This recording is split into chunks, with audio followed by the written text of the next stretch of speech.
Kati, let me first sort his camera. Get his paper, Bukedi. Okay.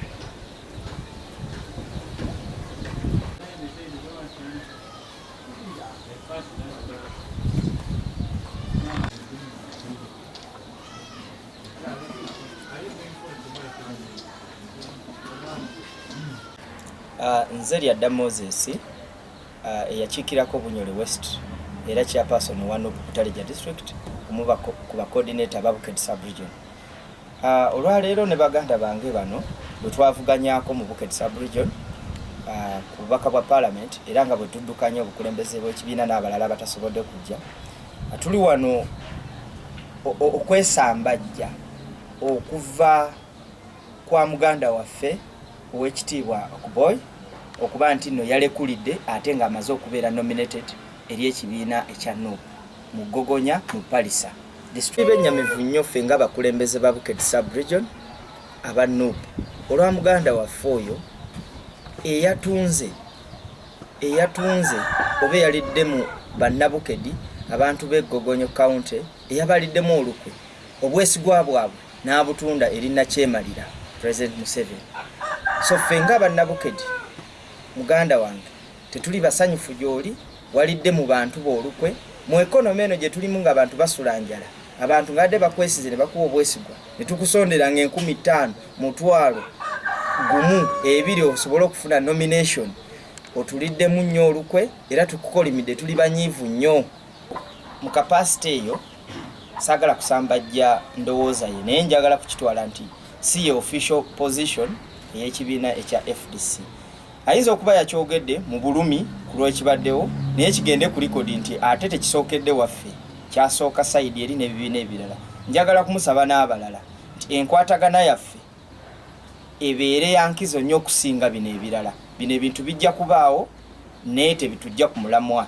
So bakadde baffe mu byobufuzi naddala be twasangawo tubadde tusaba ate baleme kusalirawo mu busungu.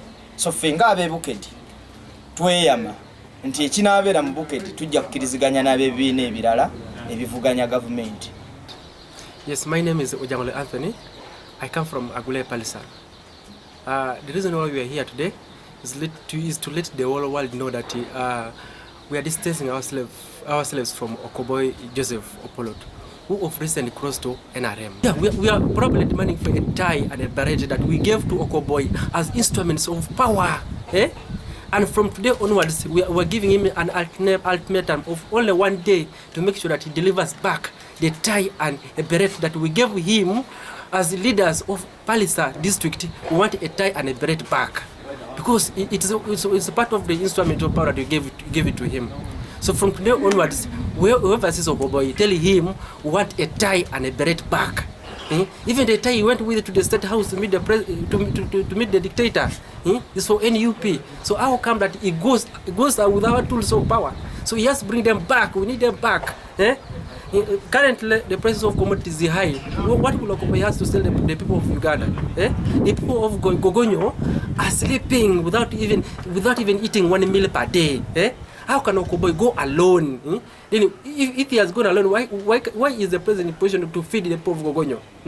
So with the current situation, we are calling upon everyone to distance themselves from Okoboi, and to make sure that the struggle continues. Amalina nedogozi ninzo Kateo Godfrey owe Palisa County okuno era olwati twizire n'abanayiso bano